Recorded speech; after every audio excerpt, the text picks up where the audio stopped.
ભાગવત કથા છે ને, ભાગવત કથા ઘણી વાર આપણને એવું થાય કે ભાગવત સપ્તાહમાં આવડા મોટા મંડપ નખાય છે, ભાગવતું વાંચાય છે, આનું કારણ શું? આનાથી કઈ ફાયદો ખરો આપણને? આવું ઘણી વાર કોઈને ખબર ન પડતી હોય, એના વિચાર આવતા હોય કે આવું બને ખરું, પણ હવે પ્રસંગ સાંભળજો, મજા આવશે. ભાગવત સપ્તાહ નાખવાનું, ભાગવત સપ્તાહ અહીંથી જે મંડપ જે નાખ્યા છે, ભાગવત સપ્તાહ મંડપ નાખવાનું, અને ભાગવત સપ્તાહનું આ સરસ મજાનું જે પૈપાન થાય છે, એ ભાગવત સપ્તાહ વાંચવાનું કારણ શું છે એ તમને ખવાય છે. મોરબી પરગણું, મચ્છુ કાંઠો, અને મોરબીની બાજુનું પંખીના માળા જેવું ગામ. પછી અહીંથી ગીતો છંદો મારે હજી જગદંબા બલાડને યાદ કરવી છે, પણ ભાગવત સપ્તાહનો મહિમા શું છે એનો પ્રસંગ ટૂંકમાં કહી દઉં. જે કથાના મંડપ નીચે હું તમે બેઠા છીએ એ પ્રસંગને અનુરૂપ વાત યાદ આવે. ભાગવત સપ્તાહની તાકાત શું હોય? મોરબી પરગણાના મોરબીની બાજુનું આજુબાજુનું પંખીની માળા જેવું ગામ, અને એ ગામ, અને ગામમાંથી એક આયરનો દીકરો ઘોડે ચડ્યો ભાઈ હો. બાગડતા બાગડતા બાગડતા બાગડતા બાગડતા ઘોડાની પડગલી મંડી વાગવા. પોતાના ગામડેથી પોતાના ભાઈબંધના ઘરે આવ્યો. પોતાનો વાહળી હતી કડે ટીંગાડેલી, એમાં પૈસા હતા 1000 રૂપિયા ઈ જમાનાના. પોતાના ભાઈબંધના ઘરે આવ્યો અને પોતાના ભાઈબંધને ત્યાં વાળું પાણી કર્યા. સાંજ પડવાનું ટાણું થયું. સાંભળજો, જે મંડપમાં હું તમે બેઠા છી, મંડપ અને કથા પૈપાન કરવાનું પરિણામ અને એનું ફળ શું, એનો દાખલો ઇતિહાસ જેનો ગવાહ છે આજ પણ.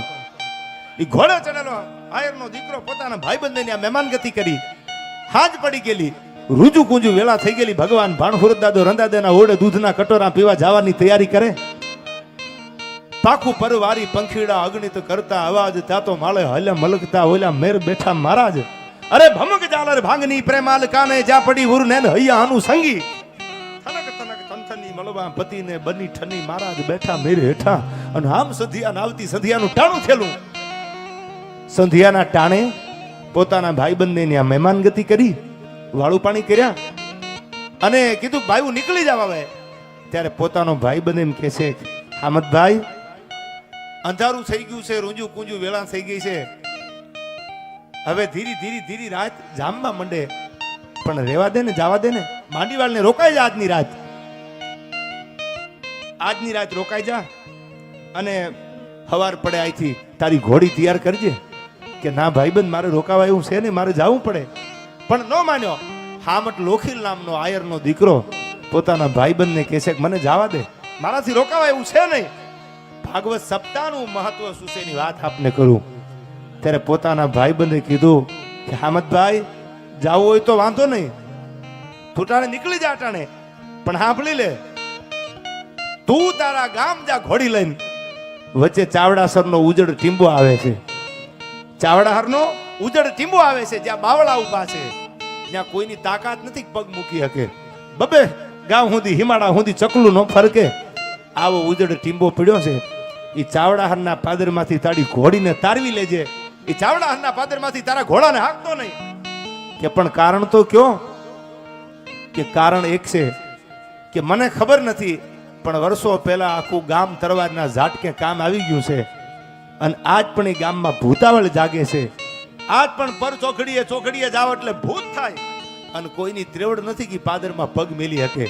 એ ચાવડાસરના પાદરમાંથી ભૂતાવળ જાગે છે, ત્યાંથી ઘોડાને તારવી લેજે, બાકી જાતો નહીં, રોકાઈ જા રાત. આ શબ્દો જ્યાં હામટ લોખીલના કાનમાં પડ્યા, પણ ત્યાં તો ડાબા પડખે ઘોડીની એડી દીધી. બાગડતા બાગડતા બાગડતા બાગડતા ઘોડી નીકળી ગઈ. કે હું આયરનો દીકરો છું, અને કોઈ દુનિયા નો ખબર હોય નીકળી જાવ તો એક વાત અલગ છે, પણ એમ કોઈ પડકારો કરીને કે ત્યાં ભૂતાવળ જાગે છે, અને હવે જો એ ચાવડાહરના પાદરમાંથી ન હાલું તો મારું આયર પણ લાજે યાર. દુનિયા વાતું કરે કે આયર નથી, આ તો કાયર છે. હું આયરનો દીકરો છું, અને મને ઈ ખબર છે કે હુંડલામાં જેદી જાહલને લઈ અને અમારા નેહડા સુધી, અમારા ઝૂંપડા સુધી, અમારા ઘર સુધી, એ નાના એવા કાગળમાં એટલું લખ્યું હતું, જોજો રાહ રાખીને વાત કરવાની છે. તેદી એક નહીં, બે નહીં, તેદી 12,000 તરવારીઓ ગાળા છંડી થઈ ગઈ હતી. કે ઉગો એક નહીં, પણ રા નવગણ માટે આગ દેવાજ બોદનનું ખાનદાન ખપી જવા તૈયાર છે, પણ રૂવાડું ખાંડું ન થવા દઉં. હું ઈ આયરનો દીકરો છું, અને હવે જો ડગલું પાછો દઉં તો મને મુરલીધર મહારાજની હાણ છે મને હો. અને નીકળી ગયો ભાઈ. હવે સાંભળજો, નીકળી ગયા ઘોડા. જે ચાવડાહરના ઉજડ ટીંબે જવાની ના પાડી દીધી અને બાગડતા બાગડતા બાગડતા બાગડતા બાગડતા એ બગડતા ઘોડાની પડગલી વાગતી આવે. ના પાડી છે. ચાવડાહરના પાદરમાં જાતો નહીં, ભૂતાવળ જાગે છે, ભૂત થાય છે. પણ હું આયરનો દીકરો છું, ભૂતથી ફડકીને પાછો ફરું તો મારો મુરલીધર મહારાજ લાજે હો, દ્વારકા વાળો લાજે. તો ટૂંકમાં વાત કરું, સાંભળજો. ઘોડી આવી, ચાવડાહરનો ઉજડ ટીમો બિહારીદાન આજે છે. એ ઉજડ ટીમો ભૂતાવળ જાગે, કોઈનાથી ડગલું દેવાય નહીં, બબે હિમાડા સુધી આમ છેટા હાલવું પડે, આવી ભૂતાવળ જાગે. પણ આમ જ્યાં ચાવડાહરમાં અડધી રાતનો મજૂર ભાગ્યો રામટ લોખીલની ઘોડી ભૂગી. પણ ઉજડ ટીંબો કીધો હતો ને, ઉજડ ટીંબો હતો જ નહીં. બાવળું કીધા હતા, બોરડીના ઝાડું ઊભા છે, બાવળ છે, પણ ઉજડ ટીંબો નહોતો. ત્યાં તો સરસ મજાનું ગામ હતું. ગામમાં મોટી મોટી ડેલીયું, મોટા એક ઓહરિયા લાંબા હાથા ઓરડા હોય એવા મકાન. અને મકાન આવા ઓરડા ગામ જોયું કે મારો ભાઈબંધ તો એમ કેતો કે ત્યાં મોટું ઉજડ ટીંબો છે, ત્યાં હલાય નહીં, આ તો મોટું ગામ છે. અને સાહેબ બાગડતા બાગડતા કરતી ઘોડી હામટ લોખીલની આવી, ગામમાં ઘોડી આવી. પણ ત્યાં તો દરવાજા ઉગાડા બધાયના, પણ આદમી કોઈ નહીં, ખાલી આયરાણું દેખાણી ફળિયામાં હો, કોઈ આયર નહીં, આયરાણી દેખાણી ફળિયામાં. ઘોડું લીધું ભાઈ, મોટું ફળિયું ડેલી ઉગાડી, ઘોડામાંથી નીચે ઉતર્યો હામટ લોખીલો. પણ ત્યાં તો અંદરથી માથે આસુ આસુ ઓઢણું ઓઢેલું, છૂટા કેસ ધરા ઢળકે અને આયરાણીનો રંગ મુખે ઝળકે. આવો મારો બાપલ્યો આવ્યો, મારો વિહામો આવ્યો એમ કરીને ગડગડતી દોટ મૂકી કે વિહાવ બાપા, આયરનો દીકરો લાગે છે કે આ હામટ લોખીલ મારું નામ છે. ઘોડામાંથી નીચે ઉતર્યો. હવે ટૂંકમાં આપણે વાત કરું, પ્રસંગ તો બહુ મોટો છે. જે કથાના મંડપમાં ઊન તમે બેઠા છે એટલે મને આ પ્રસંગ યાદ આવ્યો. બિહારીભાઈ ઘોડાનું પેગડામાંથી પગ લીધા, હામટ લોખીલ નામનો આયરનો દીકરો નીચે ઉતર્યો. ઢોલિયા ઠળાઈ ગયા. કીધું બાપા કોઈ આદમી નથી? એ કે ના, હમણાં આવશે, તમે બેહવા, તમારું ઘર છે. પણ તમારા માટે વાળું તૈયાર કર્યું. ના બાપ, હું વાળું કરીને આવ્યો અને હજી મેં 2-5 ગાવ પલ્લા કાપ્યા છે એટલે મને ભૂખ નથી લાગી. પણ ધીરે ધીરે ધીરે ધીરે રાતનું ટાણું 1000 રૂપિયાની વાહળી કડે બાંધેલી અને પૈસા એ આયરાણીને કીધું કે લ્યો મારા પૈસા પટારામાં મૂકી દો. એ આયરાણીએ પૈસા લીધા, એની નજરની સામે આમ પટારો ઉગાડી અને 1000 રૂપિયા એ પટારામાં મેલ્યા.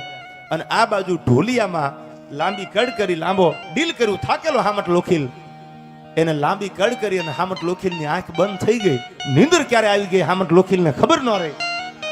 અને હવે સાંભળજો, સવાર પડી, ભગવાન ભાણેજા ઉગમણા ઓરડીથી કોરું કાઢી, ત્યાં તો ધૂળમાં આળોટતો હામટ લોખીલો.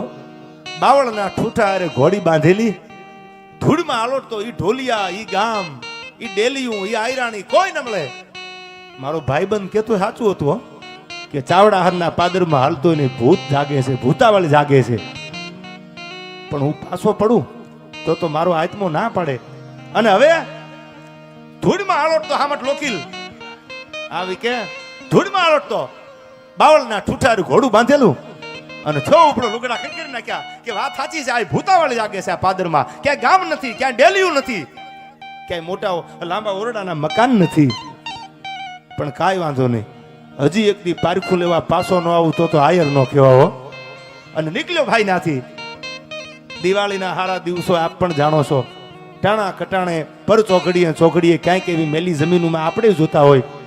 હોળી વળતો વળ્યો, ઘોડામાં પેગડે પગ દીધા ભાઈ, બાગડતા બાગડતા બાગડતા બાગડતા કરતો આવ્યો. અને જે ગામના ઉજડ ટીંબામાં ધૂળમાં આલોટતો હામટ લોખીલ, એ જ ઉજડ ટીંબે આવીને જ્યાં ઉભો રહ્યો. હોળી પાછા ઓરડા, હોળી ડેલીઓ, હોળી મકાન જોયા ને, હા નક્કી થઈ ગયું ભૂતાવળ જાગે છો. પણ હવે પાછું ભગાય નહીં, હાકી ઘોડીને આગળ કે જવા દો, ભલે થઈ જાતી, આજ પારખા લીધા વગર પાછો પડું હામત નો કહેવાય. ઘોડી આવી, હોળી ઈ ડેલીયું, ઈ જ મકાન, ઈ જ આયરાણીયું, આછા આછા ઓઢણા ઓઢેલા આવી અને ઘોડીના પેગડામાંથી પગ લઈ અને પેલો પડકારો કર્યો કે મેં તમને 1000 રૂપિયા આપ્યા છે, પાછા આપો. જે પટારામાં કેદાન પૈસા મેલ્યા હતા ઈ જ પટારામાંથી 1000 રૂપિયા કાઢીને કીધું કે લે હામત, હવે કે ના, હવે રામ રામ, જય મુરલીધર એમ કરીને ઘોડી પાછી વાળી. પણ જે ડેલીમાંથી ઘોડી બહાર નીકળી ત્યાં તો આ બાજુથી એક આયરાણી, આ બાજુથી બીજી દીકરી, આ બાજુથી ત્રીજી દીકરી, આ બાજુથી જેમ થતા થતા 15 આયરાણી ભેળી થઈ ગઈ અને હામટ લોખીલના ઘોડાની લગામ પકડી લીધી. વાતનો સાર સાંભળજો. જે ભગવત કથા અહીંથી તમે હું સાંભળી છી એના માટે મને પ્રસંગ યાદ આવ્યો. હામટ લોખીલના ઘોડાની લગામ પકડી લીધી અને હામટ લોખીલને કીધું ક્યાં જવું છે? કે મને ખબર છે આ ભૂતાવળ જાગે છે, મને ખબર હતી મારા ભાઈબંધે ના પાડી હતી કે ઉજળ ગામના ટીંબે જાતો નહીં, હું તોય આવ્યો છું કે આયરનો દીકરો છું, પારોઠના પગલા ન ભરું. પણ તમે કોણ છો ઈ મને કયો. કે અમે આયરની દીકરીઓ છીએ, પણ વાત સાચી કયો તમે કોણ છો? આ ઢોલિયામાં હૂતો તો અને હવારમાં મારી આંખ ઉગડી તો હું ધૂળમાં આલોટતો, ઘોડું તો બાવળના ઠૂઠારે બાંધેલું હતું, મને કયો તમે કોણ છો? અને તેથી 1 2 3 ને એક ડેલીમાંથી બીજી ડેલીમાંથી ત્રીજી ડેલીમાંથી આવી 10 15 ડેલીઓમાંથી 15 આયરાણીઓ નીકળી ઘોડાની લગામ પકડી લીધી. હામતને કીધું જવા ન દે. કોણ છે તારે સાંભળવું છે? કે હા. તો હવે સાંભળી લે. ત્રેવડ છે ને? કે તમે તો મારી બહેનું છો, મારી દીકરીઓ છો. ત્રેવડ હતી ને એટલે તો આ પાદર સુધી આ બીજી વાર ધક્કો કર્યો છે. મને વાત તો કરો તમે છો કોણ? તેથી જેને ઘોડાની લગામું પકડી હતી એ આયરની દીકરી બોલે છે કે અમારું ગામ, એ ગામનું નામ ચાવડાહર છે અને મોરબી પરગણાનું, મોરબી તાબાનું આ ગામ. નવાબી સલ્તનત આવી, રાધનપુરના નવાબ હોય તોય ભલે, એક સલ્તનત નવાબની આવી અને મોરબીમાં આ ચાવડાહરમાં વરસાદ બહુ સારો ભર્યો. ગામના તળાવ ભરાણા, પાણી વધારવા માટે અમારી બેનું દીકરીઓ રાહડા લેતી અને મોરબીમાંથી આવવાનું થયું અને એને કીધું કે તમારી દીકરીઓને કયો કે અમારી સામે રાહડા રમે, અમારું જોવા છે. આયરો એવું કીધું કે અમારી દીકરી, અમારી બેન આયરની દીકરી તો જન્માષ્ટમી આવે મુરલીધર મહારાજને રીઝવવા માટે રાહડા કે ગીત ગાય.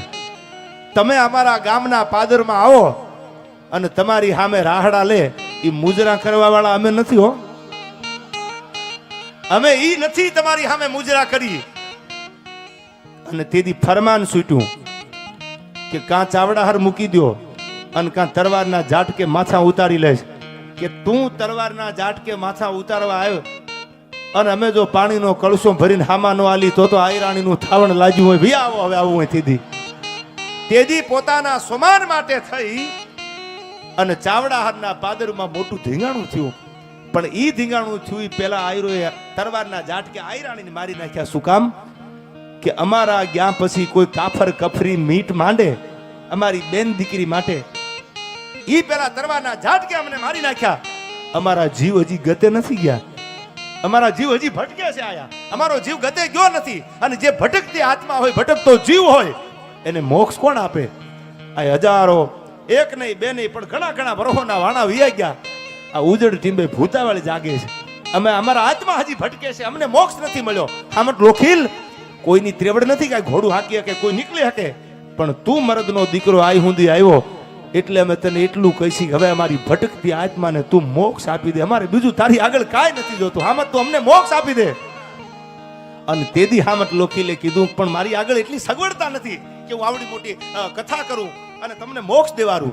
અને તેથી કીધું કે જેથી ગામના ટીંબે દુશ્મનનું દળકટક ઉતર્યું, તેથી અમારા આખા ગામની સંપત્તિ ભેળી કરી અને એક ઝાડની નીચે દાટી છે, તું તરીકમ લઈને ખોદવા માંડ અને એમાંથી અઢળક સંપત્તિ નીકળે.